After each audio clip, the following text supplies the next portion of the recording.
இன்றைக்கும் இந்த நாள் உங்களை பார்க்க ரொம்ப சந்தோஷம். கர்த்தர் நல்லவர், மாறாதவர். அவர் வார்த்தை உங்களோடு கூட இருக்கிற வார்த்தை, உங்களை கைவிடாத வார்த்தை.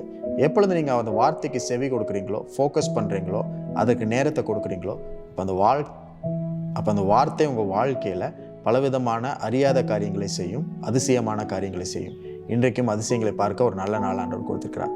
லூக்கா 10ஆம் அதிகாரம் 41, 42 வசனத்தில் இப்படி படிக்கிறோம். இயேசு அவளுக்கு பிரதியுத்தரமாக, மார்த்தாளே மார்த்தாளே, நீ அநேக காரியங்களை குறித்து கவலைப்பட்டு கலங்குகிறாய், தேவையானது ஒன்றே, மரியாள் தன்னை விட்டு எடுபடாத நல்ல பங்கை தெரிந்து கொண்டாள் என்றார். இந்த அதிகாரத்தில் 38வது வசனத்தை படிக்கும் பொழுது, மார்த்தா தான் இயேசுவை தன்னுடைய வீட்டிற்கு அழைக்கிறார். மார்த்தா தான் இயேசுவை இன்வைட்டே பண்றா.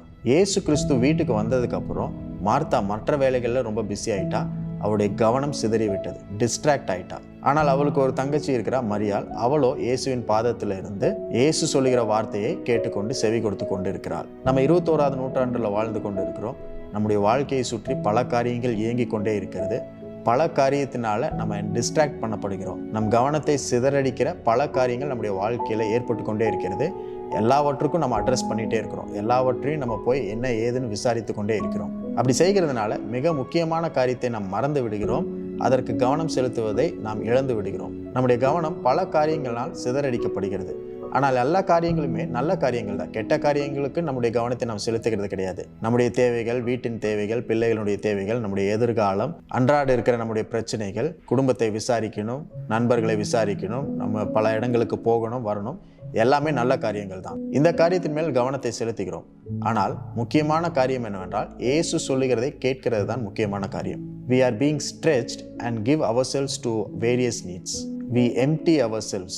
Our tank is drained by the needs of this world. பல காரியங்கள்னால் நாம் இழுக்கப்படுகிறோம். நம்ம இடத்துல இருக்கிற சக்தி, நம்ம இடத்துல இருக்கிற எல்லா திறனையும் அதற்கென்று செலவழித்து நாம் காலியாகி விடுகிறோம். ஆனால் ஒரு காரியத்தை நாம் புரிந்து கொள்ள வேண்டும்.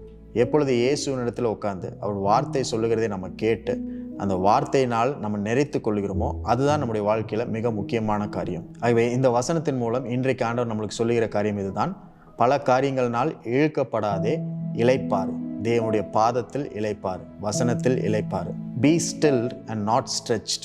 Serving Jesus is good, but being served by Jesus is very important. இயேசுவுக்கு ஊழியம் செய்து அவரை உபசரிக்கிறதெல்லாம் ரொம்ப நல்ல காரியம். ஆனால் இயேசு உங்களுக்கு ஊழியம் செய்யும்படிக்கு உங்களை அர்ப்பணிக்கிறது தான் மிக முக்கியமான காரியம். அதுதான் நல்ல பங்கு. You let Jesus to serve you. இயேசு உங்களுக்கு ஊழியம் செய்ய, அவர் உங்களை உபசரிக்க, அவர் வார்த்தை உங்களை நிறைப்பதற்கு நீங்கள் விட்டு தர வேண்டும். அதற்கு நேரத்தை தர வேண்டும். அதுதான் மிக முக்கியமான காரியம். அதுதான் நல்ல பங்கு.